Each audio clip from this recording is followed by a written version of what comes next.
The divorce papers felt heavier than they should have, like I was holding a brick instead of a few thin sheets of paper. I sat on the edge of our neatly made bed, the document trembling slightly in my hands while my husband hummed off-key downstairs in the kitchen. He was cooking. I could hear the clatter of pans, the soft hiss of something sautéing, the little laugh he always did when he messed up the lyrics to a song. A slow jazz playlist drifted up the stairs, wrapping around the smell of roasted garlic and herbs. Our 6th wedding anniversary. If someone had taken a photo of that moment, it would have looked normal. Cozy even. Husband cooking dinner, wife getting ready upstairs. What the photo wouldn't show is that the wife had spent her lunch break at a lawyer's office signing for a divorce. My name is Maya Cole, and I'm 33 years old. Until recently, I worked as a senior financial strategist at a mid-sized firm downtown. I was the responsible one, the woman with a color-coded planner and a 5-year plan for everything. I had a plan for my marriage too. Turns out my marriage had its own secret plan. My fingers traced the printed words. Petition for dissolution of marriage. My name. His name. Darius Reed. The man I met in college. The man I believed I'd grow old with. The man currently humming to himself while marinating lies in my favorite cast iron skillet. I used to love his voice. Tonight, every cheerful note felt like an insult. I looked at my reflection in the vanity mirror across the room. Brown skin catching the lamplight in a soft glow. Deep brown eyes rimmed red from too many nights of silent crying. My natural coils were pinned into a loose bun at the nape of my neck, a few curls escaping at my temples. Still wearing my work clothes, charcoal slacks, a cream blouse with a faint coffee stain near the cuff, blazer folded over the chair. On the outside, I looked exactly like I had this morning. On the inside, everything was split open. It had started 3 weeks earlier with something so small it could have been nothing. A receipt. I had been doing laundry, the way I'd done 100 times before, emptying pockets automatically. Keys, a crumpled sticky note, a half-melted mint. Then a long strip of paper, slicker than the usual grocery receipts. Grand Regency Hotel, executive suite, 1 night, champagne, room service for 2. The date a Wednesday, time 11:47 p.m. Wednesday. The same Wednesday he'd texted me at 6 p.m. saying, "Babe, project blew up. Gotta stay late at the office. Don't wait up for me." I remember standing there in the laundry room, the washing machine rumbling beside me, reading that receipt over and over until the numbers blurred. My stomach didn't drop. It didn't have to. Somewhere deep in my body, a part of me that had always been watching quietly just nodded. Of course, I didn't confront him. Not that night. Not the night after. Instead, I did what I've always done best. I gathered data. I checked our joint credit card statements. Restaurant charges on nights he'd said he was too stressed to eat. Boutique jewelry stores I'd never heard of. Ride shares that ended at unfamiliar addresses. More hotel charges scattered over the past few months like landmines across our bank history. I told myself there might be an explanation. I knew I was lying to myself. A week later, my friend Laura, who had seen too many of her clients' marriages crumble during her time working in HR, looked me straight in the eye over coffee and said, "Maya, if you want answers, stop auditing the receipts and start auditing the man." That afternoon, I hired a private investigator. Her name was Elena Cruz. Small, sharp-eyed, with a voice that sounded like she'd smoked too many cigarettes and seen too much human stupidity to be surprised by anything anymore. "I'll be discreet," she promised, sliding a contract across the table. "You think there's another woman? Any idea who?" I hesitated. He's been talking about his boss a lot. Complaining, praising, complaining again. Her name is Victoria Hale. I don't know if it's her. I just know something isn't right. Elena raised an eyebrow, like she'd heard that exact speech 1,000 times. "I'll get you clarity." Clarity arrived in my inbox 4 days later at 2:13 p.m. in a file of high-res photos and a 2-page report. Darius and Victoria entering a boutique hotel together, their hands brushing. Darius and Victoria alone in a corner booth at a candlelit restaurant, leaning too close. Darius and Victoria in a parking garage, his hand cupping her jaw as he kissed her like he'd once kissed me, like there was no one else in the world. Seeing it in pixels made it real.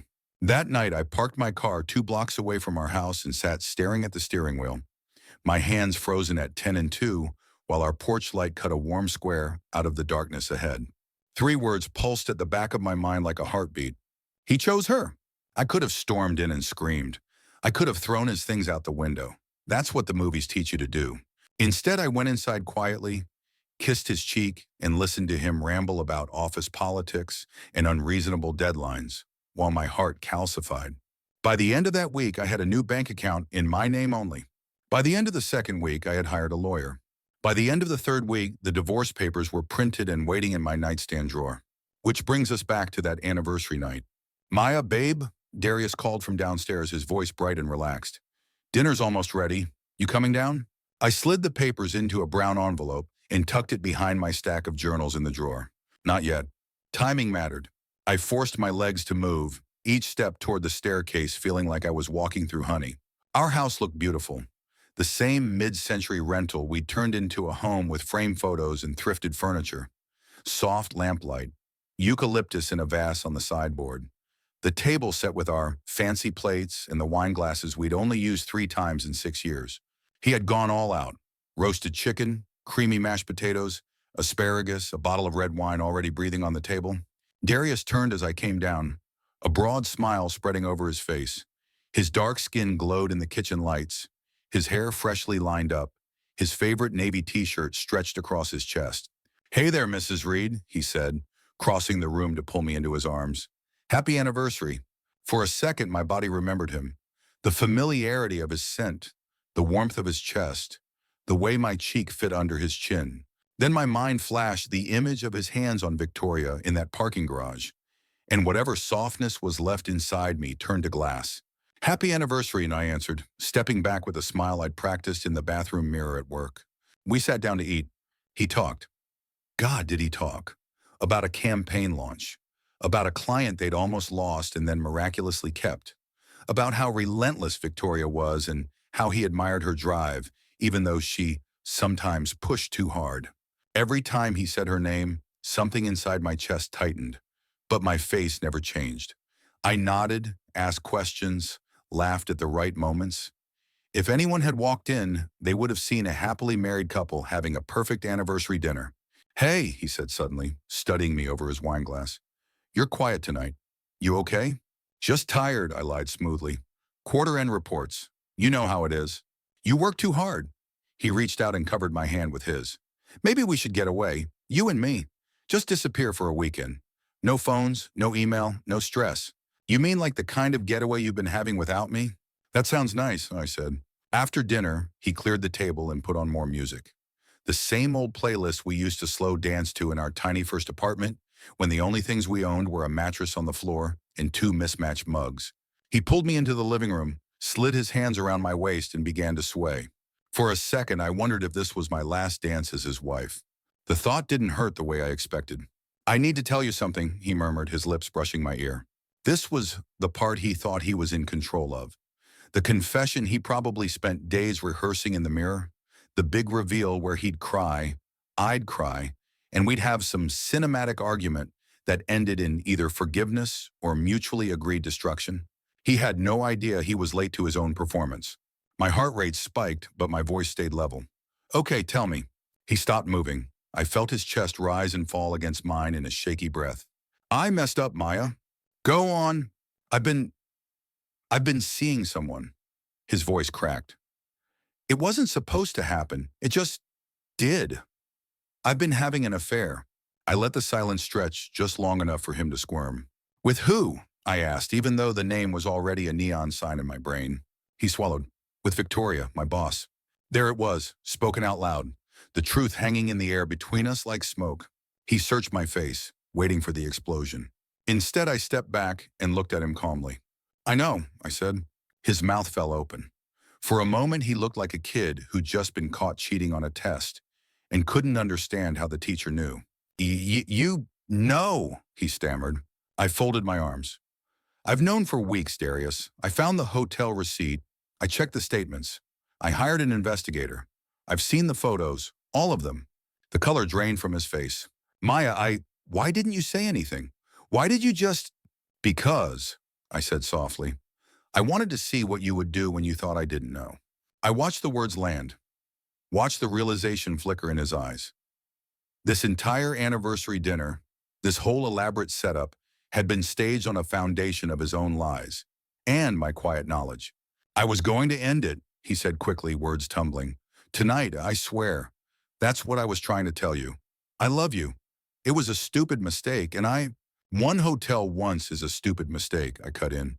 This is a pattern. You built a second life behind my back. That's not a slip, Darius. That's a decision. He dragged a hand down his face, pacing. We can fix this. We can go to counseling. I'll quit my job. I'll never see her again. Just, please, don't throw us away over this. I felt oddly detached, watching his panic unfold like a scene from a movie I'd seen too many times. You already threw us away, I said. I'm just the one taking out the trash. His jaw clenched. Is that what this is about? You want to punish me? Make me suffer? I thought about telling him about the bank account, the lawyer, the sealed envelope upstairs. Instead, I took a breath and chose something else. I don't want to punish you, I said.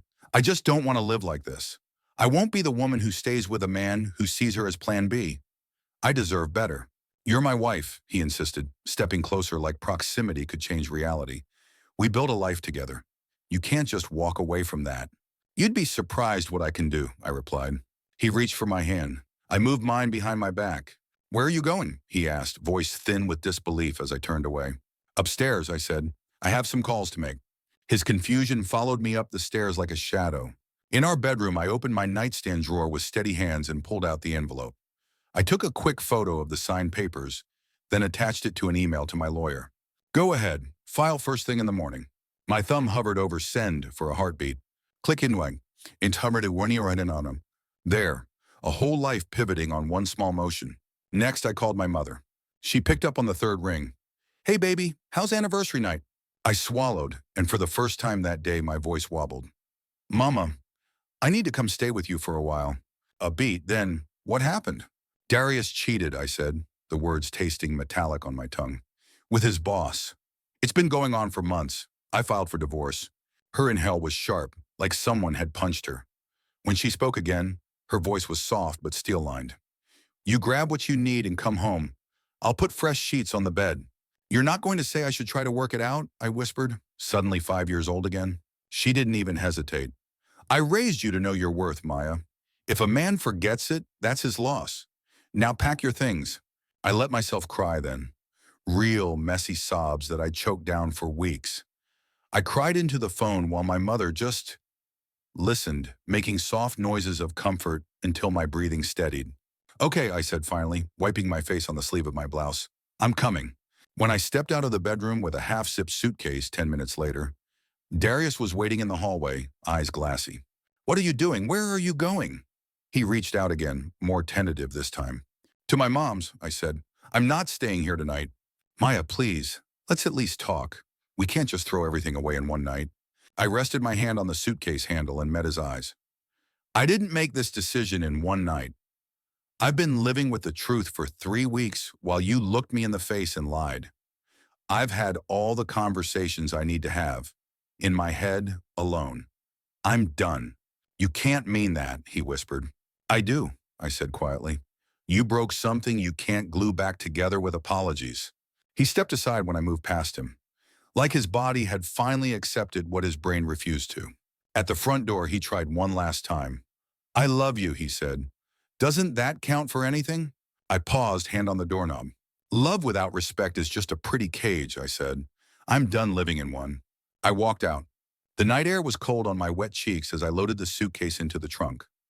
My hands shook as I started the engine. Not from fear, but from some strange mixture of grief and adrenaline. As I pulled away from the curb, our house shrank in the rearview mirror. For the first few minutes, the sobs came in waves. But then, somewhere between our neighborhood and my mother's side of town, a strange calm settled over me. My life as I knew it was over, but something else was beginning. I didn't know yet that this was the night I would stop living small to keep someone else comfortable. I didn't know that the spreadsheets I'd soon create at my mother's kitchen table would be the blueprint for an empire. All I knew in that moment, as the city light streaked past my windshield, was this. I refused to let this be the worst thing that ever happened to me. If Darius and his boss had turned my marriage into a battlefield, then fine. I was going to quietly turn the rubble into $1 million life. And I was just getting started. My mother's front porch light was already on when I pulled up, just like when I was a teenager coming home late from debate practice. Only this time, I was coming home with half my life in a suitcase. She opened the door before I could knock. Denise Cole, 5'4", brown skin a shade deeper than mine, silver-streaked coils tied up in a scarf, and the kind of eyes that could read you like a ledger. One look, and she knew. "Oh, baby," she whispered. I didn't try to be strong in that moment. I just stepped into her arms and pressed my face into her shoulder like I'd done 1,000 times as a child. She smelled like fabric softener and cocoa butter, and something that felt like safety. I let myself fall apart for exactly 60 seconds. One full minute of ugly crying, shaking, clinging. Then I pulled back, wiped my face with the heel of my hand, and took a step away.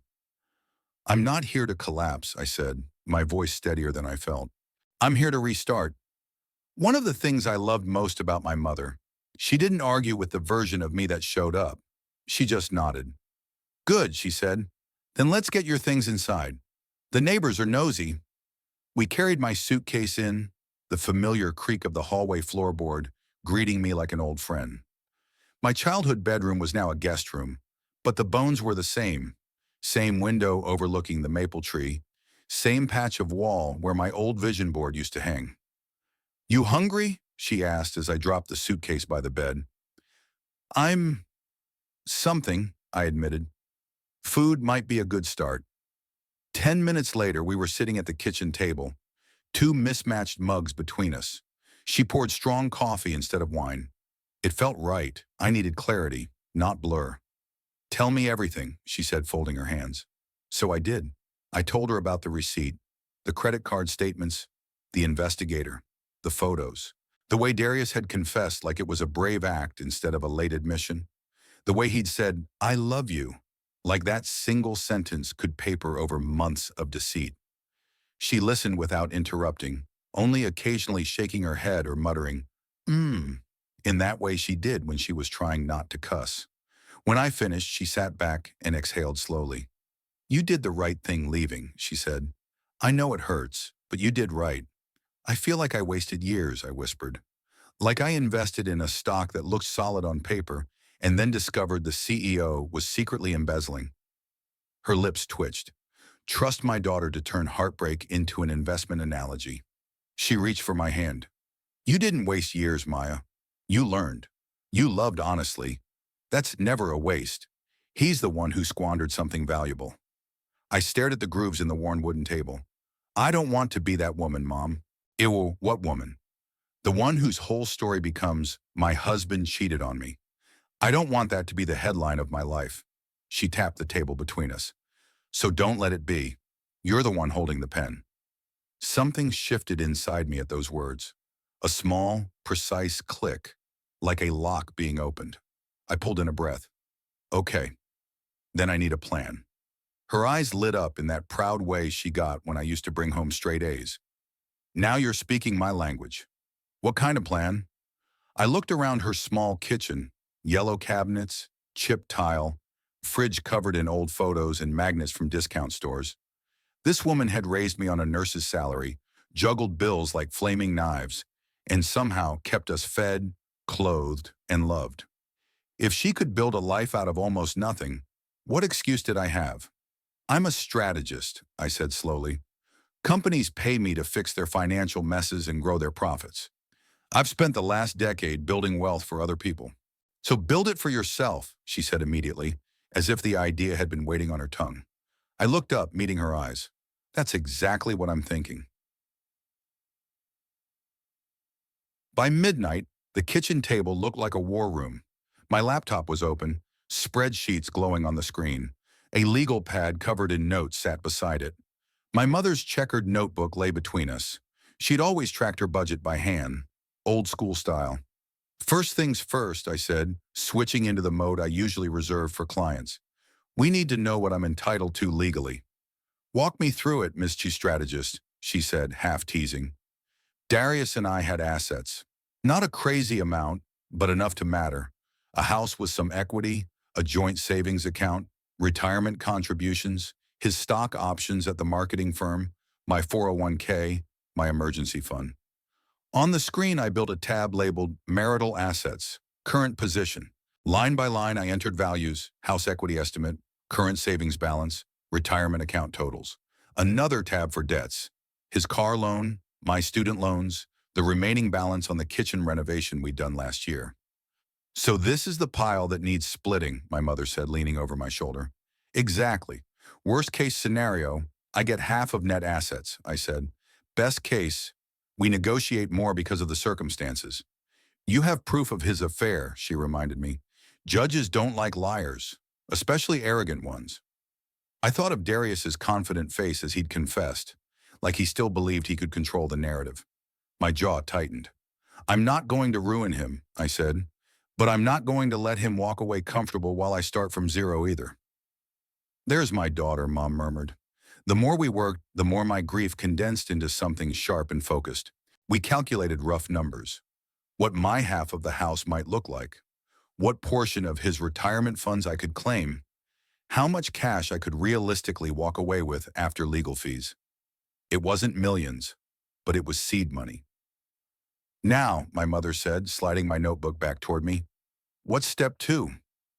I stared at the blinking cursor at the top of a blank page. Step 2. Most people would say, find a new apartment. Lick your wounds. Take time to heal, I said. And what does Maya say? My mother asked. I say I'm not going to spend the next year lying on your couch watching drama shows about other people's messy lives while mine bleeds money. I want to build something. For me. What kind of something? She pushed gently. A dozen possibilities flashed through my mind. Going to another firm, moving cities, hiding in a corporate job, and pretending I still believed in stability. Then a bolder thought. What if I start my own consulting firm? I said slowly. Independent financial strategy. Lean team. Focus on small businesses and solo entrepreneurs who can't afford the big guys, but desperately need help. Mom's eyes widened. You've talked about doing that for years. I always told myself it wasn't the right time, I admitted. Too risky, too unstable. But honestly, what's more unstable than waking up one day and finding out your husband has a whole secret life? She let out a soft laugh. Can't argue with that. Darius cheated with his boss, I continued, feeling the anger swirl under my ribs. His powerful, brilliant, intimidating boss. For months, I've been telling myself I'm not enough. Maybe not ambitious enough, not exciting enough, not successful enough. I'm done with that. If he wanted a boss so badly, I paused, a small, fierce smile tugging at my lips. I'll become my own. My mother's grin was slow and proud. Now that, she said, sounds like revenge I can get behind. On the next morning, I called in sick to work. It was the first time I'd ever done it without actually being sick. My voice shook slightly as I left the voicemail, but once I hung up, a strange sense of relief washed over me. For one day, my time was my own. At 9 a.m. sharp, I sat back at the kitchen table with fresh coffee and opened a new document. Business plan, working draft. Business name. That stumped me for a few minutes. Everything I typed sounded either too cold or too cheesy. Cole Financial Consulting, M. Cole Strategy Group, Northbridge Analytics. Mom wandered past and glanced at the screen. You should pick something that feels like home to you, she said. Something that reminds you why you're doing this. I thought of all the nights she'd sat at this very table, sorting bills into piles, turning overtime shifts into rent money. She'd taught me to treat numbers like tools, not monsters. How about Harborline Advisory? I said slowly. Because I want to be the calm harbor for people whose finances are in storm mode. Mom smiled. Harborline, she repeated. I like that. Sounds solid, sounds safe. I typed it in and felt a little thrill. My company, my name. The rest of the morning disappeared into market analysis and service outlines. I mapped out my ideal clients, small business owners, creatives who hated numbers, overworked founders who needed structure. I listed what I could offer: financial restructuring, cash flow analysis, pricing strategies, profitability coaching. All the things I'd been doing for years under someone else's logo. At noon, my phone buzzed. Darius. I let it buzz itself out. Then I flipped the phone face down and kept typing. Around 2 p.m., I had my first meeting of the new life, this time with a business attorney named Judith Morrison. I'd found her through a referral. She specialized in small companies and divorces. "Let's talk structure," she said after I gave her the short version of my situation. She was in her late 50s, with close-cropped gray hair and glasses that hung on a chain around her neck. "Your idea is good. Lean service firms can be very profitable if they're managed correctly. Have you thought about an LLC?" "Yes," I said. "Harbor Line Advisory, LLC. I want liability protection and clean separation between personal and business finances." She nodded approvingly. "Good. We'll file the paperwork. Now, as for the divorce, I reviewed what you sent over. The affair photos will give us leverage. You're not in a fault state, but judges are human beings. They don't like liars." "I don't want to drag this out forever," I said. "I just want a fair split so I can move on." "And start your empire," she added dryly. "I can see it in your eyes." I felt heat creep into my cheeks. "I don't know about an empire yet." "Give it time," she said. "Empires start as ideas on legal pads." When I left her office an hour later, Harbor Line Advisory, LLC was officially in the works. That night, Darius called again, and again. My mother watched me ignore the vibrating phone. "You're not even curious what he has to say?" she asked. "He had a lot to say last night," I replied. "I heard all of it. I don't need an encore." "He might be panicking," she said gently. "I'm sure he is," I said, "but his panic is not my emergency." Her eyes softened with something like admiration. "I remember when I couldn't have said that about your father," she murmured almost to herself. I looked over. "Is this how you felt when he left?" "Worse, honestly," she said. "I didn't have your degrees. I didn't have a plan. I had a 2-year-old and a stack of bills. If I'd had your skills, then—" She shook her head and smiled sadly. "But that's the point, isn't it? You get to do what I couldn't. You get to build from strength instead of survival." Her words lodged in my chest. I wasn't just building for me. I was building on the foundation she'd laid. 2 days later, I sat across a desk from a bank loan officer, my carefully crafted business plan printed in a neat binder in front of her. Her name tag read Alina Tran, Senior Loan Officer. She looked to be in her early 30s with a sleek bob and kind, assessing eyes. "So, Ms. Cole," she said, flipping through the binder, "you want a small business loan to launch Harbor Line Advisory. You've projected first-year revenue at—" She paused, eyebrows lifting. "Ambitious." I sat up straighter.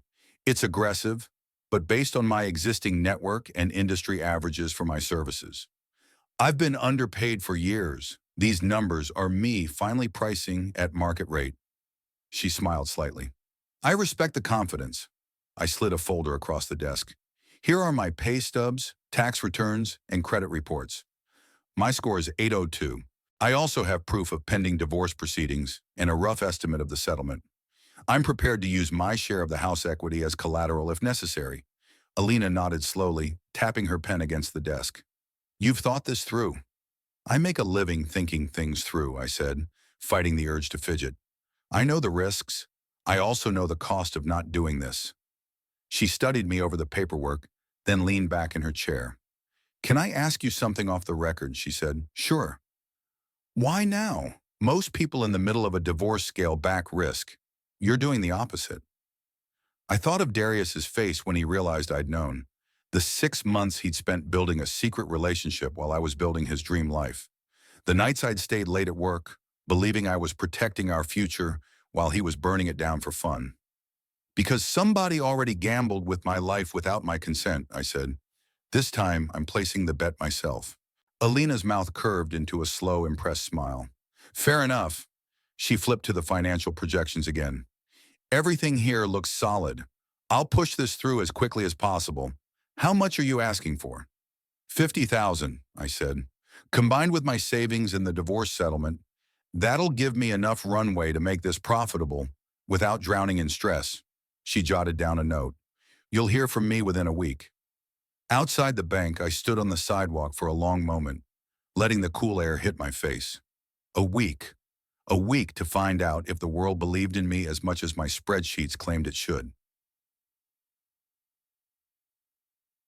Back at my mother's house, my best friend Laura sat at the table with her laptop open, a half-eaten muffin beside it.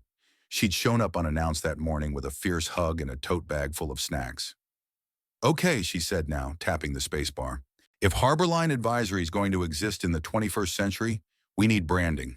A logo, a color palette, a tagline. I haven't even gotten the loan yet, I protested. So what, she said. By the time they say yes, and they will, you'll be ready to look legit on day one. She'd already pulled up Canva and was playing with fonts. Do we want calm blues? Strong charcoal? Soft greens? What vibe says I will fix your financial chaos without making you feel stupid? I laughed, tension loosening in my shoulders for the first time in days. Honestly, that's exactly the tagline. She typed it in as a placeholder and turned the laptop toward me. There, on the screen, in a clean, modern font, were the words, Harborline Advisory, where your money finally makes sense. Something about seeing it written made my chest fill with something dangerously close to hope. What if this fails, I whispered, more to myself than to her. Laura's expression softened. What if it doesn't, she countered. What if, 5 years from now, we're laughing about how scared you were to start the thing that made you a millionaire? The word millionaire made my stomach flip. I'm not trying to be a billionaire mogul, I said. I just want enough stability that no one can ever hold survival over my head again. She squeezed my shoulder. That's exactly when people accidentally build empires. The loan approval email landed 4 days later at 8:42 a.m. I almost dropped my mug when my phone buzzed. Subject, Small Business Loan Approval. Harborline Advisory. I read the first line 3 times before my brain accepted the words. We are pleased to inform you that your loan application has been approved in the amount of $50,000. For a full minute, I just sat there, staring at the screen, my breath shallow. My mother walked in, took one look at my face and snatched the phone gently from my hand. She read the email, then let out a sound I'd never heard from her before, a mixture of a laugh and a sob. You did it, baby, she said. You really did it. I didn't cry. I smiled, slow and dangerous. This is just the beginning, I said. The next big step terrified me almost more than leaving my marriage had. Quitting my job. For 10 years, that office had been my constant. A predictable paycheck, health insurance, routine. I walked in, I analyzed financials, I wrote reports, I made other people richer. Now I was going to walk out. My boss, Greg, was a decent man, middle-aged, perpetually tired, more concerned with client satisfaction than office politics. When I walked into his glass-walled office with my resignation letter, he blinked owlishly behind his glasses. You're leaving, he said, like I'd told him the company was moving to Mars. Yes, I said. I'm starting my own firm, Harborline Advisory. I've got my LLC, my loan. It's time. He leaned back, studying me. Is this about your personal situation? Laura told HR you were going through a divorce. I stiffened slightly. It's about my entire situation. I've been building value for this firm for years. It's time I build something with my own name on it. He looked down at the letter, then back up at me. You're one of the best analysts we have, Maya. I won't pretend I'm happy to lose you. But, he paused. I respect the hell out of what you're doing. Something unclenched in me. If you ever need a first client, he added with a wry smile, call me. We might hire you. When I walked out of the office that evening with the contents of my desk in a cardboard box, I felt strangely light. Terrified, yes, but also alive. I drove back to my mother's place with the windows down, the wind whipping at my curls. My inbox was already filling with confirmation emails. The loan processing, the LLC approval, the new business bank account. By the time I reached the kitchen table again, my old job felt like a past life. I opened my laptop, clicked into a fresh email draft, and began typing. Subject, introducing Harborline Advisory, strategic financial support for small businesses. I wrote like I was speaking directly to every small business owner I'd ever met. Clear, confident, no apology in the offer. By midnight, the email list had gone out to everyone in my network who might know someone who needed what I was selling. Former colleagues, college friends, That one coffee shop owner I'd helped figure out her pricing model for free. I also posted a simple announcement on LinkedIn. After 10 years in corporate finance, I'm excited and a little terrified to officially launch my own firm, Harbor Line Advisory. We help small businesses and entrepreneurs turn financial chaos into clarity. Betrayal pushed me out of my comfort zone. Strategy is going to carry me the rest of the way. I hovered over the post button for a heartbeat. Then I clicked. For a moment, nothing happened. Then, ping. A LinkedIn notification. Love this, Maya. Let's talk. I might need your help with my startup. Ping. An email. Hi, Maya. Congrats on the new firm. I've been considering hiring a consultant to help with my salon financials. Ping. Ping. Ping. By the time I closed my laptop at 2 a.m., I had 6 inquiries. 6 people willing to consider paying me. Not the firm I used to hide behind. I lay awake that night in my old bed, staring at the faint cracks in the ceiling, my mind buzzing. Darius's betrayal still hurt, but the pain had started to change shape. It was no longer a meteor that had crashed into my life, leaving nothing but a crater. It was raw material, fuel. The next morning, my mother found me already dressed, laptop open, a fresh spreadsheet on the screen. Couldn't sleep? She asked, pouring coffee. I couldn't wait, I corrected. She smiled. So what's the plan for today, Mrs. CEO? I took a sip of coffee and smiled back, a little stunned by how right the title felt.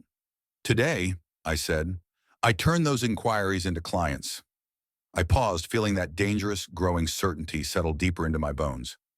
And Mom? Yeah, baby? One day, I'm going to look back on this week and say, that was the moment everything shifted. That was the week I stopped being somebody's wife and started becoming a millionaire.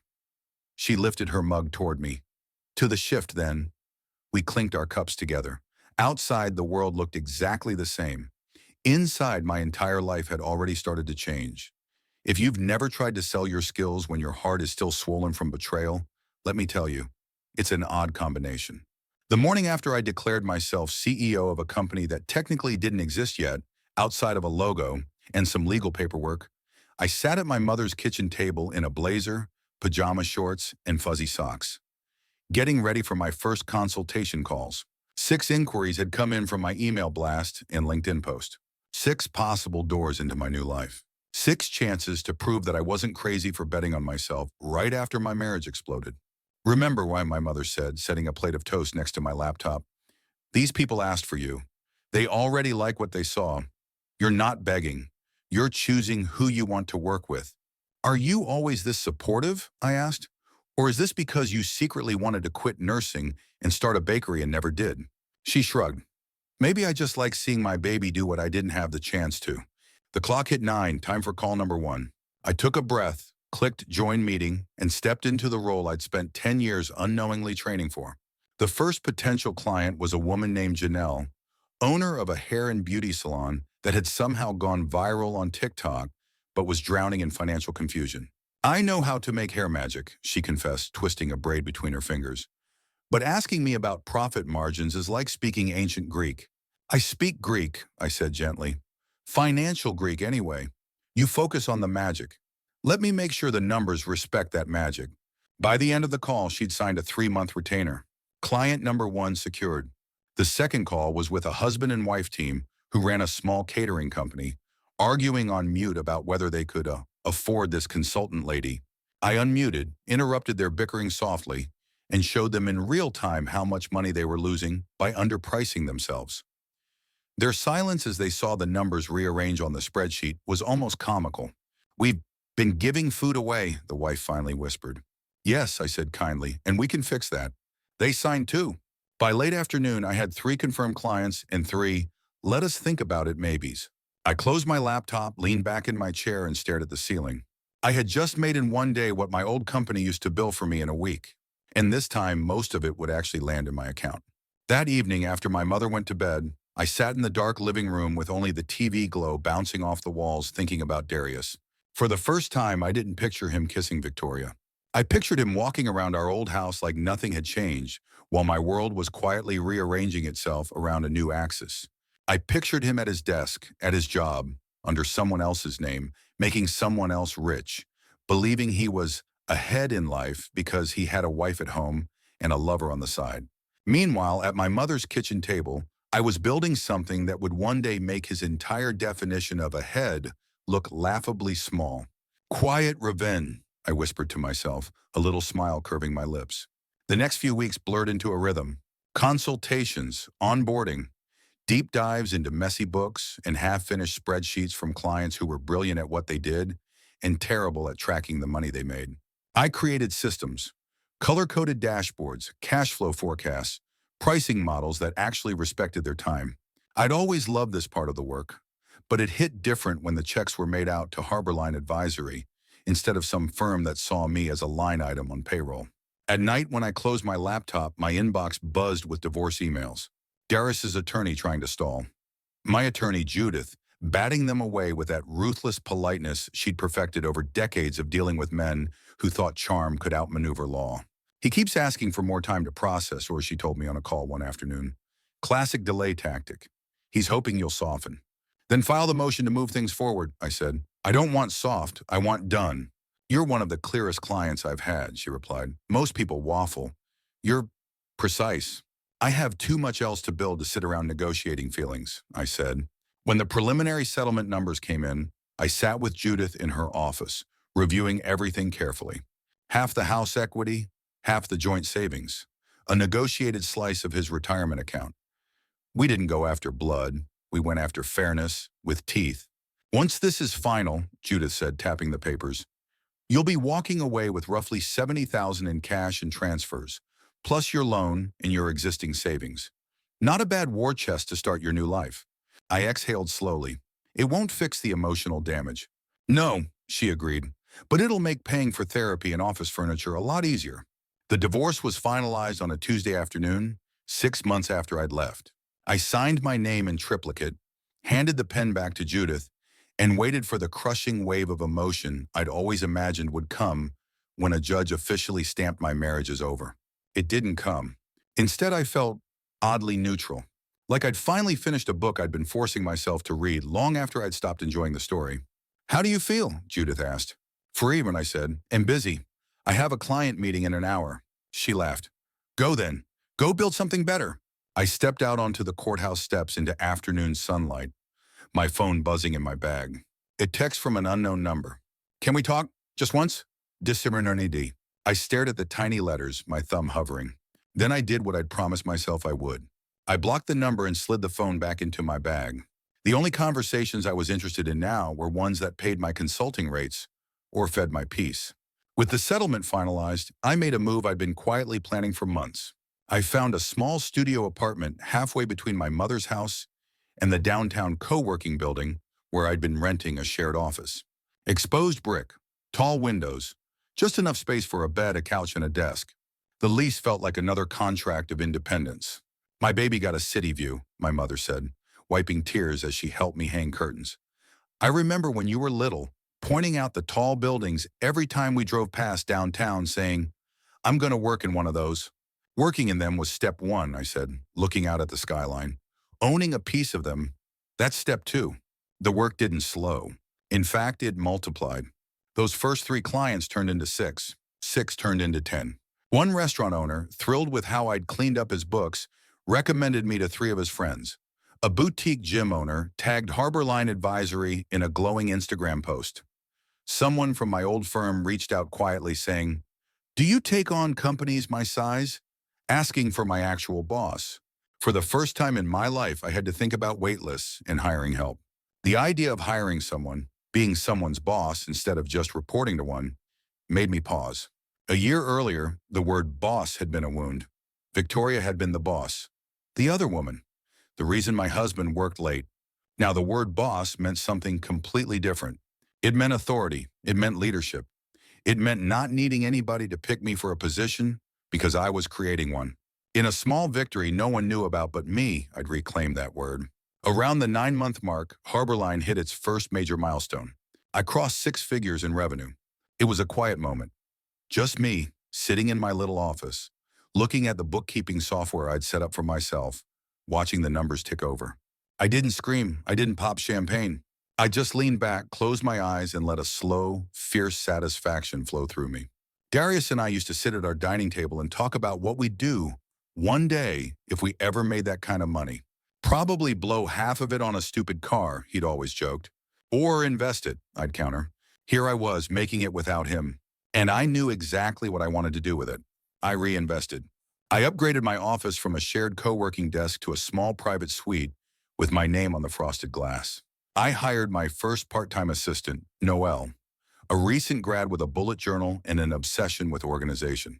I invested in professional branding, a real logo, a website that didn't look like I'd cobbled it together at 2 in the morning. I also invested in myself. I joined a gym, not to get hot so he'll regret it, but because my body needed somewhere to put all this nervous energy. I hired a therapist because strength didn't mean I had to process trauma alone. I cut my hair into a shape that felt like mine, not the safe style Darius had always complimented. You look lighter, my mother said over Sunday dinner. I am, I said simply. The first time I saw her in person was at a networking event. Not a scandalous run-in at a hotel, not a dramatic confrontation in a parking lot. A simple, painfully normal industry mixer at a downtown venue. I was there to meet a potential client, a mid-sized tech company that wanted help for their finance team. I just finished speaking on a small panel about financial clarity for founders and was enjoying a glass of sparkling water in the corner when I saw her, Victoria. She looked almost exactly like in the investigators' photos. Tall, blonde, impeccably put together, in a tailored black dress and sharp heels. But what the photos hadn't captured was the exhaustion around her eyes, the way her smile never quite reached them, the way her shoulders drooped slightly when she thought no one was watching. Our gazes met across the room. A flicker of recognition flashed through her blue eyes.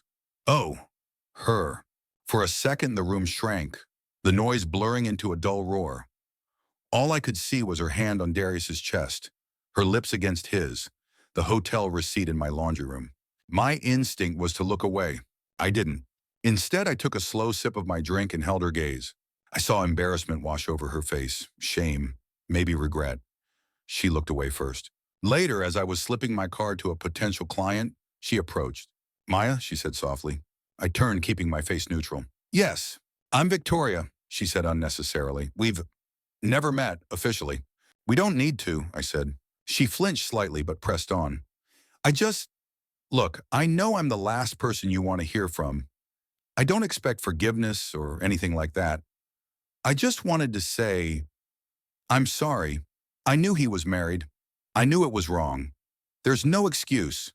I studied her for a moment, drinking in the nerves, the tight grip on her clutch. Once upon a time, I thought confronting her would make me feel powerful.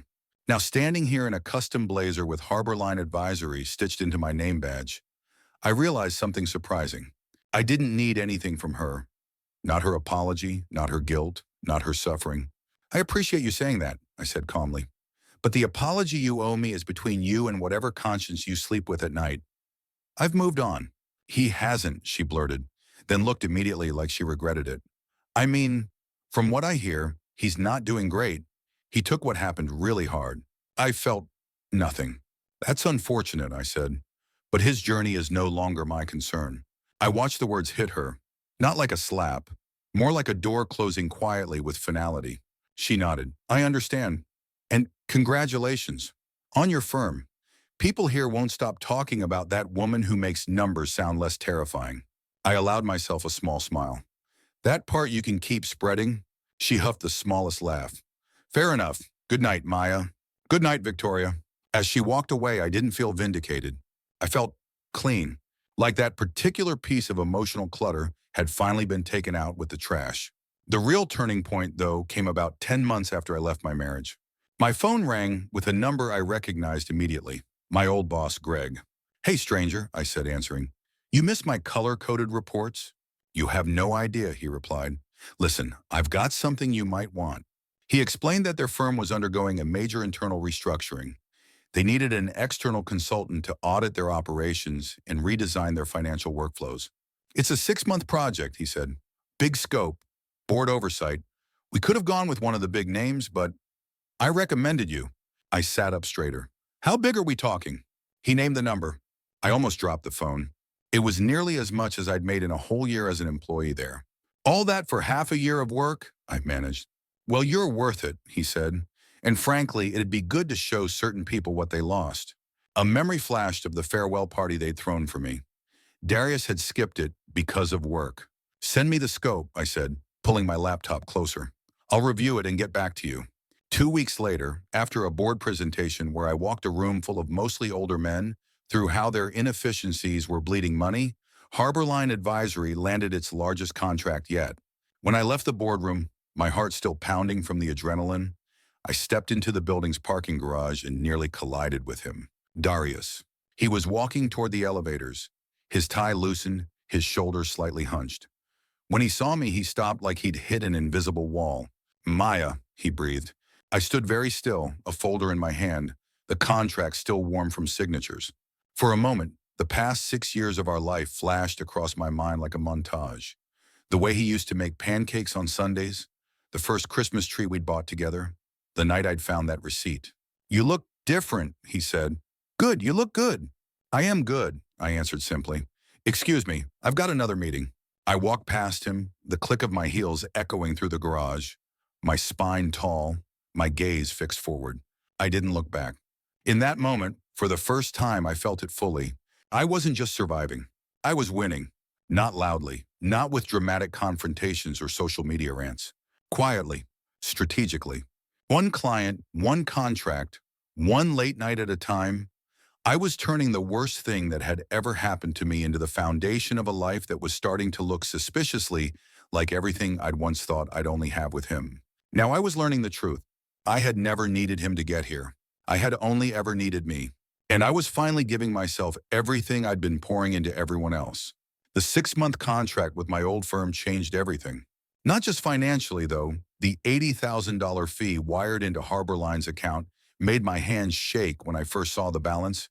But reputationally, I wasn't just that woman who started a cute little consulting thing after her divorce anymore. I was Harborline Advisory, the firm that had successfully restructured a respected company and impressed a crusty board of directors who barely trusted Wi-Fi. Word spread in exactly the circles I needed it to.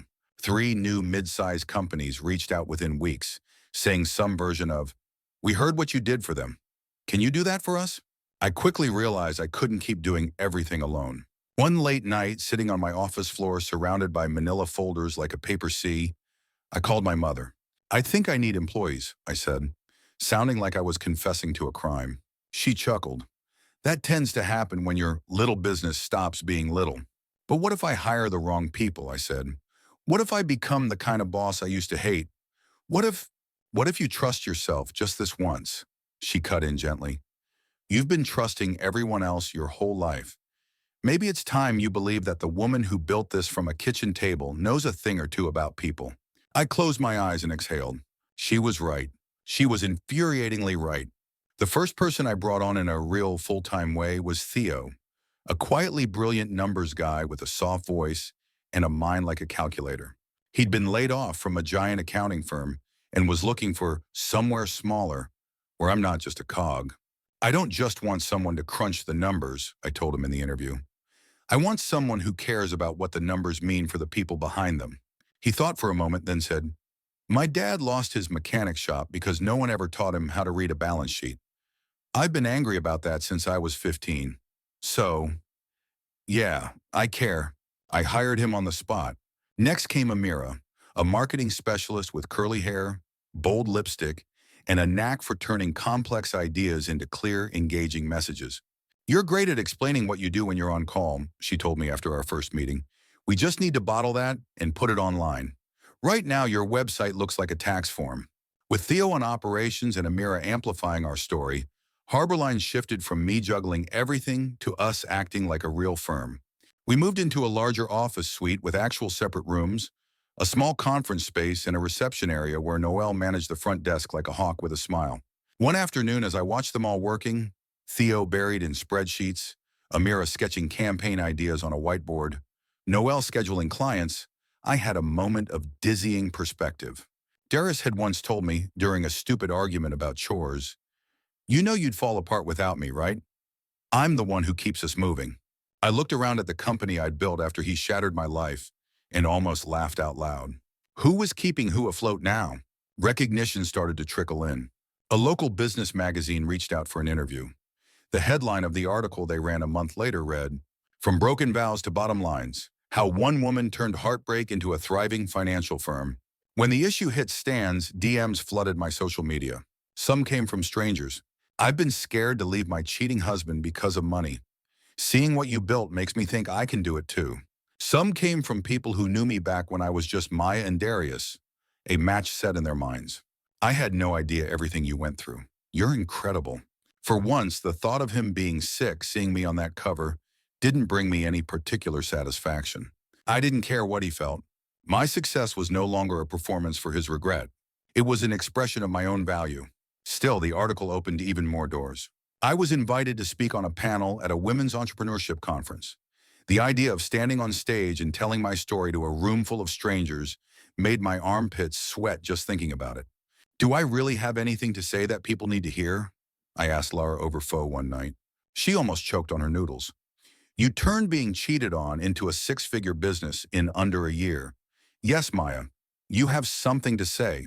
So I said yes. Standing backstage the day of the conference, I could feel my heart trying to pound its way out of my chest.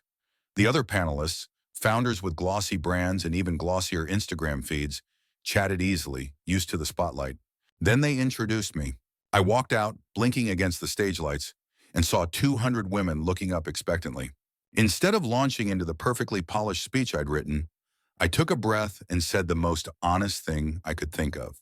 "A year and a half ago, my husband's secret hotel receipts felt like a death sentence for the life I thought I was building," I began.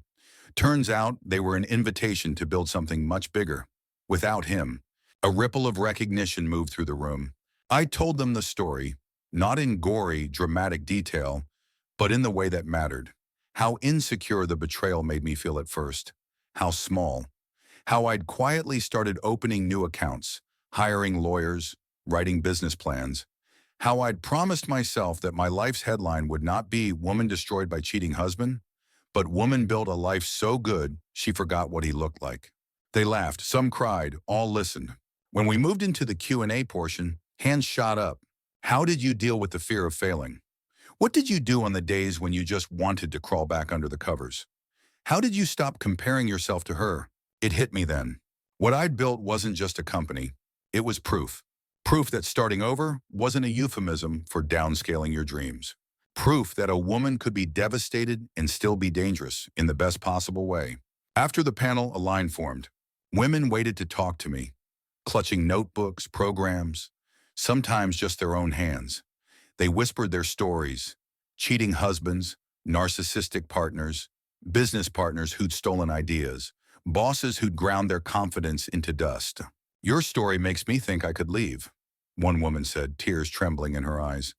"I'm so scared, but watching you up there, you deserve a life that doesn't make you feel scared to breathe," I said, giving her my card. "Start with a bank account he doesn't know about. The rest can follow." 3 of those women became clients. Many more became reminders of why I kept showing up, even on days when imposter syndrome tried to creep in. Around the 2-year mark, something happened that would have felt impossible to the version of me who sat on the edge of a bed with divorce papers in her hands. Investors started circling. At first, it was subtle. "Hey, let's grab coffee sometime. I'd love to hear more about Harborline's growth here. Hey, have you thought about scaling nationally?" There. Then I met Nia Harper, a serial entrepreneur in her early 50s, with a short afro, sharp cheekbones, and a gaze that saw through nonsense like glass. She approached me after another speaking event. "You've built something impressive in a very short time," she said. "You remind me a little of myself 20 years ago." "You also get cheated on and start a company?" I joked before I could stop myself. She barked a laugh. "Oh, definitely, except my ex said I'd never make 6 figures on my own. Last I checked, the last company I sold went for 8. She shrugged. "Men really lack imagination sometimes." We had coffee that turned into mentorship. Nia asked me hard questions. "What's your 5-year vision? How dependent is the business on you personally? Could someone else run Harborline if you got hit by a bus tomorrow?" "Right now you have a well-paid job with assistants," she said bluntly after looking through my internal reports. "If you want to build generational wealth, you need a machine that runs even when you don't touch every gear." It stung. It was also exactly what I needed to hear. Under her guidance, I began to systematize what I'd built, codifying processes, documenting frameworks, training Theo, and 2 new consultants I hired to deliver our services the way I did. Harborline Advisory stopped being Maya and her spreadsheets and became a replicable model. That's when Cassandra Liu entered the picture. Cassandra was a venture capitalist, all tailored suits and precise speech, managing a fund that invested in women-led businesses. "I've been watching your numbers," she said in our first meeting, sliding a tablet across the table. "You've doubled revenue 3 years in a row without outside capital. That tells me 2 things. 1, you're good at what you do. 2, you're thinking small." "Small," I echoed, eyebrows arching. "Yes," she said calmly. "You're serving this city incredibly well. But the problems you solve, bad financial hygiene, underpriced services, chaotic operations, exist everywhere. What if Harborline was in 10 cities? 20? 50? The thought made my stomach swoop. She extended an offer, an 8-figure investment in exchange for a minority stake, to help us scale through technology, training, and expansion. "Take your time," Cassandra said. "I never want a founder to say yes to money out of fear, only out of alignment." I went home and sat at my kitchen table, the same way I had at my mother's 2 years before, now in a bigger condo, with nicer furniture, but still with a pen poised over a blank page. If I took the investment, I'd be officially stepping into another level, one that came with higher stakes and more scrutiny. It would also catapult Harborline from 6 figures to 7 and beyond. I thought of Darius telling me once that people like us don't become rich, we just get comfortable. I thought of how small my life had been when I believed that. Then I thought of the women lining up after my talks, whispering, "I didn't know we were allowed to want more." What if my saying yes to this wasn't just about me? What if it was about showing them that more wasn't selfish? It was a responsibility once you knew what you could do. I said yes. The next year was the hardest of my life and the most rewarding. We built an online training platform that turned my frameworks into courses. We launched Harborline satellite offices in 4 new cities, each run by consultants we handpicked and trained. We hired a COO so I could step into more of a visionary role. We implemented software systems that made our work faster, cleaner, more scalable. Revenue crossed the 7-figure mark. My personal income crossed the line that officially made me, by every financial definition, a millionaire. The first time I saw my net worth calculated on my advisor's screen, I swallowed hard. 5 years earlier, I'd been crying into grocery store receipts, wondering how I'd afford therapy while paying for an apartment alone. Now here I was, with a line of numbers next to my name that younger me would have thought belonged to someone else. I celebrated by doing the least Instagrammable thing imaginable. I made an extra mortgage payment for my mom's house and maxed out my retirement contributions. Then I took her to a nice restaurant, handed her a folder and said, "You never have to worry about the house again." She opened it, her brows furrowing in confusion as she read. "This says it's paid off," she whispered. "That's because it is," I said. "You carried me for 20-something years. Let me carry the bricks for a while." She covered her mouth with her hand, tears spilling over. "You did this with that business of yours?" "With that business of ours," I corrected softly. "You're the reason I know how to stretch a dollar. You're the original CFO." As Harborline grew, something inside me softened. When I first started, every win had tasted like revenge. Every new client, every article, every glowing review felt like another line in a silent argument I was having with Darius and his boss, even long after I stopped talking about them. Look at me now. Look what you lost. Look how wrong you were about my worth. But with time, those imagined monologues faded. The louder my own life became, with real clients, real numbers, real people relying on me, the quieter they became in my mind.